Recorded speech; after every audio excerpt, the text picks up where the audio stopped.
कहते हैं कानून में सबसे बड़ा कानून यही है कि एक कानून जरूर हो। नमस्कार, स्वागत है आप सभी का प्रतिपक्ष संवाद पर। मैं हूं आपके साथ मेघना सचदेवा। उत्तराखंड में धामी सरकार दोबारा बनते ही एक बड़ा फैसला लेने की ओर कदम आगे बढ़ा दिए गए हैं और वो फैसला ये है कि यूनिफॉर्म सिविल कोड को उत्तराखंड में लागू किया जाए।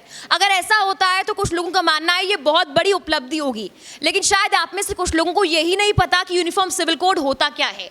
आज हम वासुदेव लॉ कॉलेज पहुंचे हैं और यहाँ पर बच्चों से ये जानने की कोशिश करेंगे, लॉ स्टूडेंट से जानने की कोशिश करेंगे कि ये जो आगे आकर प्रैक्टिस करने वाले हैं, इस यूनिफॉर्म सिविल कोड को आगे ले जाने वाले हैं, इसके बारे में लोगों को बताने वाले हैं। क्या अभी लॉ कॉलेज में होते हुए इनको उसकी जानकारी है भी या फिर नहीं? क्या बच्चे जागरूक हैं? और ये यूथ भी है और स्टूडेंट्स भी हैं और आने वाले वक्त में यूनिफॉर्म सिविल कोड के तहत तमाम जो कानून बनाए जाएंगे, यानी कि जो एक कानून बनाया जाएगा उस कानून को फॉलो कराने के लिए भी यही लोग आगे आएंगे। तो क्या ये इस बारे में जानते भी हैं या फिर नहीं, ये यहाँ के बच्चों से आज हम जानने की कोशिश करेंगे। आपका नाम क्या है? जयवीर सिंह भंडारी। जयवीर, सबसे पहला क्वेश्चन आपसे यही है, यूसीसी क्या है? मैम, यूसीसी एक तरीके से इसका फुल फॉर्म, जिस तरीके से आप अभी सर ने भी बोला है, यूनिफॉर्म सिविल कोड, जो हमारे संविधान में पहले से मेंशन किया हुआ है। आर्टिकल 44 के अंतर्गत इसको मेंशन किया है पहले ही गवर्नमेंट ने, मतलब इंडियन कॉन्स्टिट्यूशन के अंदर। तो मैम, मुझे ऐसा लगता है कि ये यूनिफॉर्म सिविल कोड है, इसको अगर जिस तरीके से इंडिया के अंदर यूनिटी एंड डाइवर्सिटी आपको दिखता है, तो उस बेस पे ये एक मतलब पार्शली अगर बोलें तो ये शायद लागू करा जा सकता है। बट अगर फोर फ्लंज एरिया की बात करें, जैसे रिमोट एरिया की बात करें, वहाँ पे जिस तरीके से डाइवर्सिटी है, जैसे रिलीजन के बेस पे भी हम बात करते हैं, तो रिलीजन में भी जैसे हिंदू है, मुस्लिम है, सिख, ईसाई, सभी तरह के धर्म यहाँ पे हैं। तो उनको किस तरीके से गवर्नमेंट इस सिविल कोड जो यूनिफॉर्म जो करने वाली है, इसको किस तरीके से रखती है, ये गवर्नमेंट पे पहला क्वेश्चन रहेगा, कैसे इसको देखती है। बिल्कुल, तो इनका ये सवाल भी है जवाब के साथ कि गवर्नमेंट उस डाइवर्सिटी को मेंटेन कैसे करेगी यूनिफॉर्म सिविल कोड के साथ। लेकिन हर धर्म के लिए एक कानून क्या होना ज़रूरी है, ये भी जानने की कोशिश करेंगे। आपका नाम क्या है? पूजा। पूजा, क्या लगता है, क्या सभी धर्मों के लिए एक समान कानून, चाहे वो शादी, चाहे वो अडॉप्शन, चाहे वो तलाक, सभी के लिए अलग अलग कल्चर होने के बावजूद क्या एक कानून काफ़ी होगा? Yes ma'am. आपको कुछ और पता है यूनिफॉर्म सिविल कोड के बारे में? यस मैम, ये सभी लोगों के लिए एक कानून होगा जो सभी धर्म जाति के लिए होगा। तो मैम ये होना चाहिए। ठीक है, आगे और लोगों से बात करते हैं और बच्चों से बात करते हैं कि क्या उनकी राय है। आपका नाम क्या है? फरहनाज। फरहनाज, देखिए अभी आपको इसके बारे में बताया भी होगा आपके टीचर्स ने कि महिलाओं को लेकर भी कहा जा रहा है कि महिलाओं के लिए यूनिफॉर्म सिविल कोड लाना उन्हें सशक्त बनाने की और एक कदम की तरह देखा जा रहा है। लेकिन क्या आपको लगता है कि अलग अलग कल्चर्स में अलग अलग धर्म जो हैं उनमें पहले से अगर अलग कानून थे तब महिलाओं को अधिकार मिल पा रहे थे या एक कानून के तहत मिल पाएंगे? यस मैम, महिलाओं को पहले भी कम अधिकार मिल पा रहे थे और अभी भी कम अधिकार मिल पा रहे हैं। तो देखिए इनका यही कहना है कि महिलाओं को उतने अधिकार अभी भी नहीं मिल पा रहे हैं। लेकिन जो तर्क दिया जा रहा है वो यही है कि अगर यूनिफॉर्म सिविल कोड लागू किया जाता है तो धीरे धीरे जिस तरह से महिलाएं आगे बढ़ रही हैं, हो सकता है वो आगे बढ़े अगर गवर्नमेंट इसे सही दिशा में लागू करती है। एक और बात मैं आपको बताती हूँ कि सेक्शन 44 के तहत कोर्ट लगातार सभी राज्यों को ये कहता रहा है कि आप इस यूनिफॉर्म सिविल कोड को लागू कीजिए, लेकिन किसी न किसी वजह से ये मामला हमेशा अटका रहा। और उत्तराखंड में चुनाव से महज एक दिन पहले पुष्कर सिंह धामी ने कहा था कि अगर हमारी सरकार आती है तो हम इसे लागू करने की कोशिश करेंगे, जिसके लिए कमेटी बनाई गई है। और तमाम बच्चे यहाँ पर मौजूद हैं, उनसे बात करते हैं। सर, आपका नाम क्या है? एससी कांडपाल। सर, क्योंकि आप बच्चों के बीच में हैं और आप खुद आज बच्चे हैं, तो आपसे जानना बहुत ज़रूरी, क्योंकि आपने ज़िंदगी में बहुत कुछ देख भी लिया होगा। क्या लगता है कि आसपास की चीज़ों को देखकर कि धर्म अलग अलग हैं, डाइवर्सिटी है, कल्चर अलग है, लेकिन एक कानून की ज़रूरत है? See, of course, India is a diverse country, of course, but sort of revolution has to be taken place in such things. Very difficult, of course, but if somebody thinks, yeah, it could be done, it has to be done. Not only for just for saying we are implementing this uniform civil code. Of course, I understand that in our society, women have been empowered less. So to empower them, some sort of, especially in Muslim area, they are facing pitiable conditions. So definitely it is a very difficult, like maintenance, marriage, civil, all these things, inheritance, difficult. But it will take a lot of time. It needs to be guided in a way that society is not affected much. Like it's a uniformity creation takes time. It's not an easy task. This task is very, very uphill task. So, of course, it is a good thing to go ahead, but needs a lot of courage, lot of time. आप law student हैं, इसलिए counter question भी मैं आपसे ज़रूर करूंगी, क्योंकि धार्मिक स्वतंत्रता ये भी हमारे संविधान का एक हिस्सा है। जैसे सेक्शन 44 की हम बात करते हैं, आर्टिकल 19 to 25, तो धार्मिक स्वतंत्रता क्या लगता है इससे कहीं प्रभावित हो सकती है अगर यूनिफॉर्मिटी हर कानून में ला दी जाएगी? हो सकती है, definitely, up to some extent. Since this is a part of DPSP, its state has obligation to implement it. Since long time it has been talked in news, in many political forums, not possible. But if have a will, of course, it's a repugnant to that 25. You have said rightly, right? तो कह सकते हैं जहाँ चाहा वहाँ रहा। It can be linked together. करेज जो है वो गवर्नमेंट ने दिखा दिया है, लेकिन आगे इम्प्लीमेंट कैसे किया जाएगा ये सवाल है। सभी के मन में ये सवाल भी आता है कि सिर्फ उत्तराखंड ही क्यों यूनिफॉर्म सिविल कोड की बात कर रहा है, बाकी राज्य क्यों नहीं कर रहे हैं? सेक्शन 44 की लगातार हम बात कर रहे हैं, तो लॉ स्टूडेंट्स हैं, इनसे पूछते हैं सेक्शन 44 क्या कहता है, और धार्मिक स्वतंत्रता जिसकी मैंने बात की है वो किस सेक्शन के अंडर आता है, ये भी जानने की कोशिश करेंगे। क्या आप जानते हैं सेक्शन 44 क्या कहता है? सेक्शन 44 यही कहता है कि every state shall endeavour to protect the uniform civil code.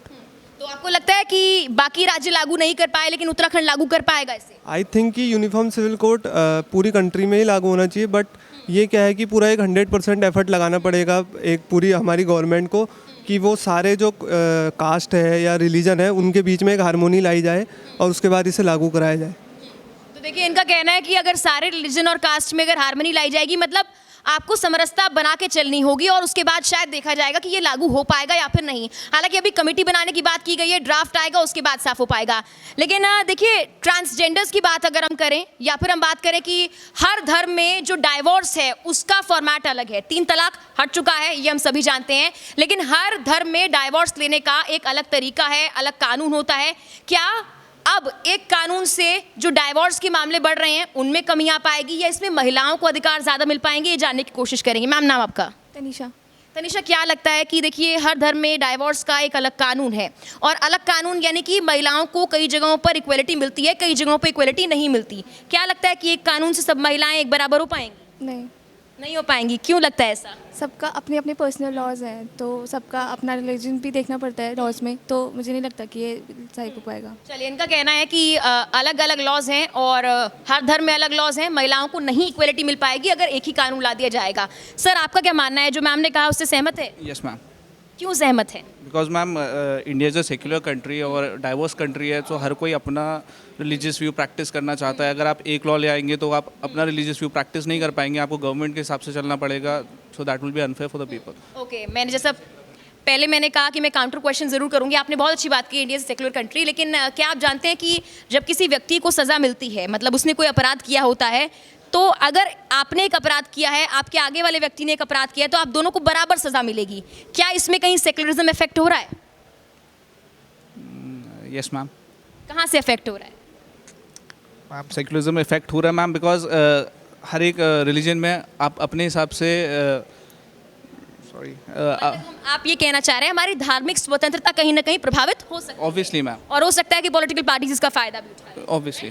तो देखिए, फ्यूचर लॉयर्स से हमने सवाल कर लिया है कि भाई उनकी राय क्या है। यूनिफॉर्म सिविल कोड मामला बहुत गरमा रहा है और धामी सरकार ने कह दिया है कि इसे लागू किया ही जाएगा। तो फ्यूचर लॉयर्स इसके बारे में क्या सोचते हैं, ये आपके सामने हमने प्रेजेंट कर दिया है। लेकिन जो प्रोफेसर्स यहाँ पर हैं, जो बच्चों को पढ़ाते हैं इस पूरे कानून के बारे में, उनसे जानना ज़रूरी है कि उनकी राय क्या है। मैम, नाम आपका? डॉक्टर माधवी जोशी। मैम, क्या लगता है कि यूनिफॉर्म सिविल कोड की बात की जा रही है, महिलाओं के अधिकारों से जोड़कर इसको देखा जा रहा है, क्या लगता है कि वाकई महिलाओं के अधिकारों से जोड़कर इसे महिलाओं को सशक्त बनाने में मदद मिलेगी? हाँ जी, बिल्कुल मिलेगी। जो समान नागरिक संहिता की बात हो रही है, जो कि आर्टिकल 44 में है, तो मैं तो यही चाहूँगी कि ये होना चाहिए, है ना, क्योंकि हम जहाँ हम बात करते हैं कि सभी को समान अधिकार हो, हम कहते हैं कि हम सभी भारत के नागरिक हैं, ये हैं, तो उससे क्या होगा कि जो भी हमारी एक तो इफ़ेक्ट करेगा, हमें ये मालूम है कि कहीं ना कहीं हम डाइवर्सिटी है हमारे देश में, तो उसको भी इफ़ेक्ट कर रहा है, लेकिन वो सबको अगर हम बात करें तो हम सब एक क्या है कि हम एक भारत के एक सदस्य हैं, तो इस भारत को लेकर अगर हम बात करें तो उसके फेवर में चीज़ होनी चाहिए। मैं यही आपसे कहना चाहती हूँ। मैम, आपका नाम क्या है? डॉक्टर निधि गांडपाल। मैम, क्या लगता है कि अभी इतने साल लग गए हैं इसे किसी एक राज्य में लाने के लिए? गोवा में पहले से लागू है, लेकिन उत्तराखंड की सरकार ने वादा किया है। इतने साल लग गए किसी एक राज्य में ऐलान होने के लिए, कमेटी बनने के लिए। लगता है कि जल्दी जल्दी काम हो पाएगा या सिर्फ एक पॉलिटिकल एजेंडा बनकर रह जाएगा? मैम ऐसा है, प्रयास सबसे पहले ज़रूरी है किसी भी राज्य के लिए, और उसके नागरिक अगर प्रयास करें तभी ये सर्वसम्मति से लागू होगा। गोवा में लागू हुआ तो उसके कारण, इसका सफलता का कारण उसके नागरिक ही थे। अगर उत्तराखंड में लागू होगा तो भी उसकी सफलता के कारण नागरिक ही होंगे। बाकी प्रयास सरकार का है, क्योंकि प्रजा अगर एक ही कानून के अधीन रहेगी तो उससे हमारी सफलता की बात क्या है कि प्रजा एक ही कानून के अंदर रहे। लेकिन भारतवर्ष जैसे देश में जहाँ विविधता में एकता है, क्या ये उसको प्रभावित करेगी या नहीं करेगी, उसके लिए हम अभी कुछ कह नहीं सकते। बाकी ठीक है, चलिए आगे बढ़ते हैं। कुछ लोग वहाँ भी मौजूद हैं, उनसे भी सवाल करते हैं। सर, मैम ने कहा कि यूनिटी इन डाइवर्सिटी, और ये हम सभी जानते हैं कि बच्चों ने भी कई बच्चों ने कहा कि सेकुलरिज्म कहीं ना कहीं इफेक्ट होगा।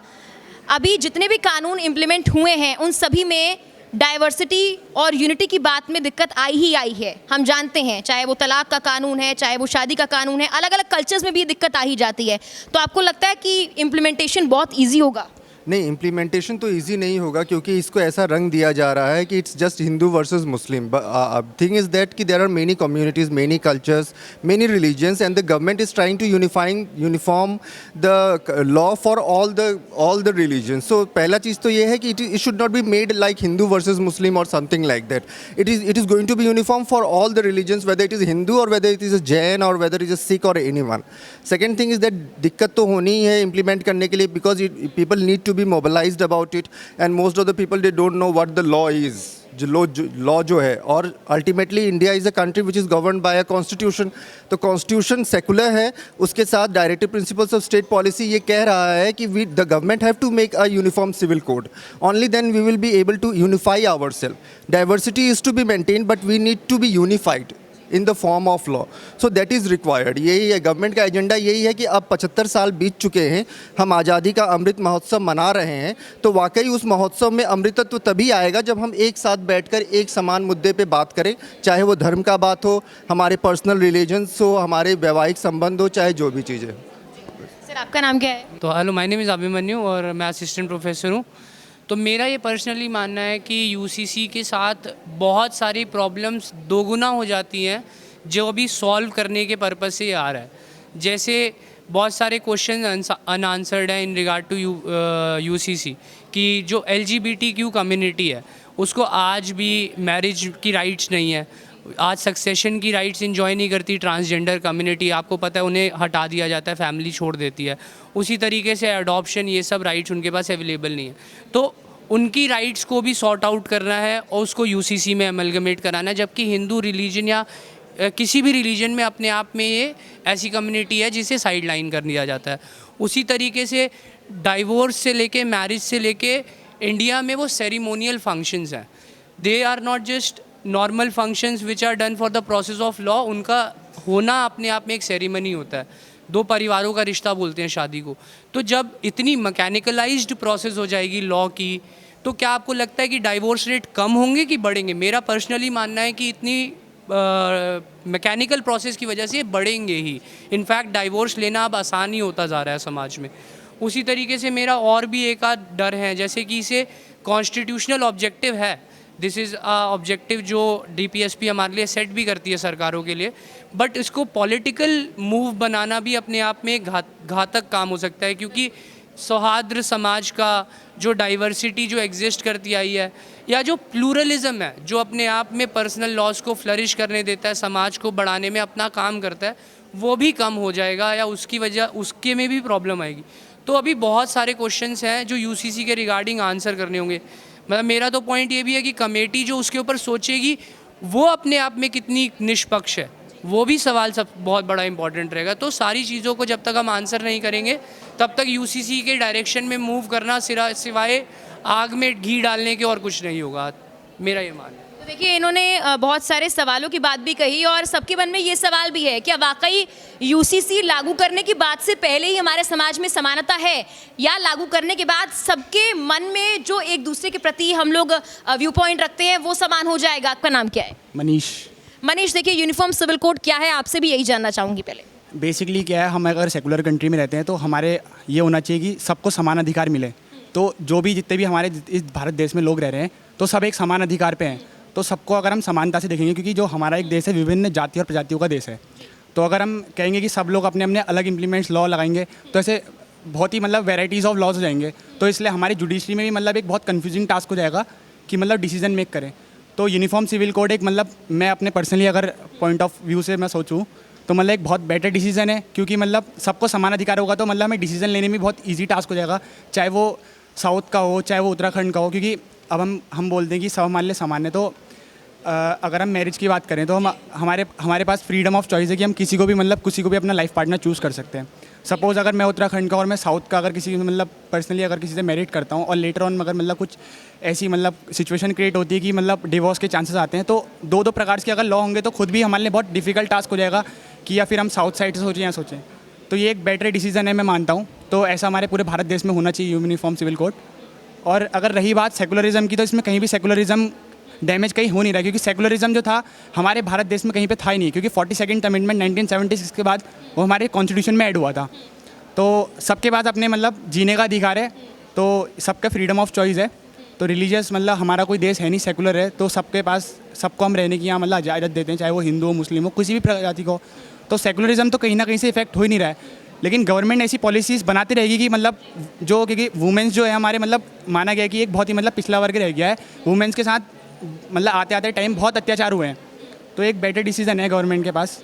तो इतना ही में इन्होंने बहुत अच्छे पॉइंट्स यहाँ पर रखे हैं। हालांकि थोड़ा सा करेक्ट भी करना चाहूँगी, इन्होंने कहा कि अलग अलग कानून हो जाएंगे, ऑलरेडी अलग अलग कानून हैं, उसी का जो अफेक्ट है वो हमारी जुडिशरी पर पड़ भी रहा है कि बहुत सारे केसेस पेंडिंग चले जाते हैं, कई में कॉम्प्लिकेशंस आ जाती है, केस सॉल्व नहीं होते, सालों सालों वो केस पेंडिंग पड़े रहते हैं और उनको सॉल्व करने में काफ़ी दिक्कत आती है। बहुत अच्छा एग्जाम्पल इन्होंने दिया है कि जुडिशरी पर जो भार है वो कम हो जाएगा अगर यूनिफॉर्म सिविल कोड लागू होता है। हालांकि ये इनका कहना जो था कि सेकुलरिज्म जो है वो है ही नहीं, धार्मिक स्वतंत्रता जो कि हर व्यक्ति का अधिकार है उस पर भी कहीं ना कहीं अफेक्ट होने की बात की जा रही है। लेकिन मैं आप में से सबसे पूछना चाहूंगी, क्या किसी को हिंदू पर्सनल लॉ और मुस्लिम पर्सनल लॉ के बारे में पता है? कोई जानकारी है किसी को? एनीवन? तो आई गेस यहाँ हिंदू पर्सनल लॉ और मुस्लिम पर्सनल लॉ की जानकारी किसी को नहीं है।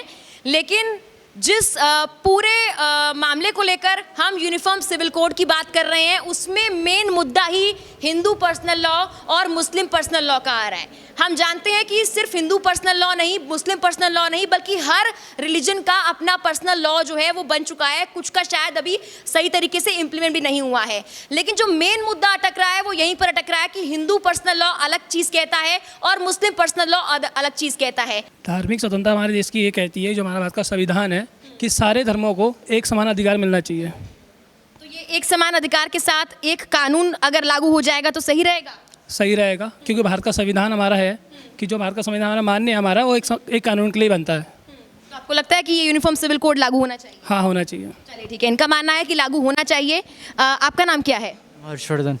क्या लगता है हर्षवर्धन की जो ट्रांसजेंडर्स हैं उनके लिए भी यही एक कानून लागू होगा तो उनको इजी होगा, या फिर गवर्नमेंट को मुश्किलें आएंगी, चुनौतियां बढ़ेंगी सबके लिए यूनिफॉर्म सिविल कोड लाने में? मैम मुश्किल तो नहीं होगा ट्रांसजेंडर के लिए? कुछ मुश्किल नहीं है अगर चाहे तो। जी मैम। आपका नाम क्या है? मैं पुलनेहाल। क्या लगता है कि यूनिफॉर्म सिविल कोड क्या है और इसे लागू होना चाहिए या फिर नहीं? मैम होना चाहिए, क्योंकि सब एक इक्वल हैं और सबको इक्वल राइट्स मिलने चाहिए और सब एक साथ रहें तो ज़्यादा अच्छा है। तो इससे हमारी कंट्री का सेकुलरिज्म इफेक्ट नहीं होगा? नो मैम, बस इनका मानना यह है कि कहीं कोई इफेक्ट नहीं होगा, लागू होना चाहिए। कुछ यहाँ पर देखिए महिलाएं ही हैं, तो अब महिलाओं पे ही सवाल कर लेते हैं, क्योंकि बार बार इस मुद्दे को लेकर कहा जा रहा है कि महिलाएं जो हैं उनको ज़्यादा अधिकार मिल जाएंगे। पहले अगर किसी और रिलीजन की बात हम करें तो महिलाओं को उतने अधिकार नहीं मिल पाते, लेकिन अब धीरे धीरे हर रिलीजन में महिलाओं के अधिकारों को हम लोग एक्नॉलेज कर रहे हैं। क्या लगता है कि इस एक कानून से महिलाओं के अधिकारों में वृद्धि होगी? मैम ऑब्वियसली होगी इसमें, क्योंकि जब सबके लिए एक कानून हो जाएगा तो किसी को हम डिस्क्रिमिनेट नहीं कर सकते किसी भी बेसिस पे, तो ऑब्वियसली। आप क्या मानती है यूनिफॉर्म सिविल कोड से महिलाओं को कितना फ़ायदा हो? मैम होगा, बहुत हद तक होगा, बट जो लोग हैं उनको भी थोड़ा अवेयर होना पड़ेगा, क्योंकि मैम पहले भी जो थी वुमेंस की कंडीशन उसमें हाँ कहते हैं कि बहुत इम्प्रूवमेंट हुआ है, बट मैम वही है कि मेंटलिटी बहुत अभी भी लो है। तो अगर कोई नया लॉ आने से अगर ये इम्प्रूवमेंट होता है तो श्योरली आना ही चाहिए मैम। बिल्कुल, अगर इम्प्रूवमेंट किसी लॉ से होता है तो वो आना चाहिए, लेकिन उस लॉ की इम्प्लीमेंटेशन में हम उतनी ही जद्दोजहद से काम करें, उतनी ही मुश्किलों के साथ आगे बढ़ते हैं, जैसा कि हमने उसको लाने के लिए, उसके ऐलान करने में वो मुश्किलें झेली हैं, लेकिन मुश्किलों को अमल में लाना ये एक और बहुत बड़ी मुश्किल हो सकती है सरकार के लिए। आपसे इसी पर सवाल पूछूंगी। मैम, नाम क्या है आपका? योगिता। योगिता, देखिए एक बहुत बड़ी चुनौती है। अब तक इतने साल हो गए हैं, सेक्शन 44 कहता है हर राज्य को कोर्ट फटकार लगा चुका है कि यूनिफॉर्म सिविल कोड लागू कर लिया जाए। किसी की या तो हिम्मत नहीं हुई, इच्छा शक्ति या तो इतनी नहीं थी, या बहुत सारे हर्डल्स थे जिनकी वजह से यूनिफॉर्म सिविल कोड लागू नहीं हुआ। लगता है अब इच्छा शक्ति काम आएगी? बिल्कुल आएगी मैम, और इससे सबको फ़ायदा भी होगा। इवन इससे जो हमारे कंट्री का मैनेजमेंट है उसको फ़ायदा होगा, सबसे ज़्यादा फ़ायदा, क्योंकि अभी हर लॉ के लिए अलग अलग कमेटी बनती है, तब एक सिंगल कमेटी होगी और सबको प्रॉपर फोकस कर पाएगी। जो भी प्रॉब्लम्स आती है लेडीज़ को लेके या कि कोई भी क्राइम को लेके, उसको मैम प्रॉपर सिंगल फोकस कर पाएंगे तो डेफिनेटली फ़ायदा होगा। इससे लेकिन एक और सवाल उठता है, हालांकि इसका जवाब इनसे नहीं मांगूंगी। जैसे कि वहाँ पर बैठे हुए एक व्यक्ति ने कहा था कि जुडिशरी पर भार कम होगा। इन्होंने कहा एक सिंगल कमेटी बनाई जाएगी। अगर सिंगल कमेटी बनाई जाती है तो उस जुडिशरी पर और सिंगल कमेटी पर कितना भार होगा, ये भी एक सवाल है। हालांकि इसका जवाब गवर्नमेंट देती है और कैसे देती है ये आने वाला वक्त बताएगा। माँ, आपका नाम क्या है? भावना। भावना, क्या लगता है कि ये यूनिफॉर्म सिविल कोड कितना फ़ायदेमंद साबित होगा? और इतना वक्त लग गया, क्या सिर्फ ऐलान मात्र और कमेटी बनाने से काम हो जाएगा या जल्दी जल्दी काम करेगी सरकार?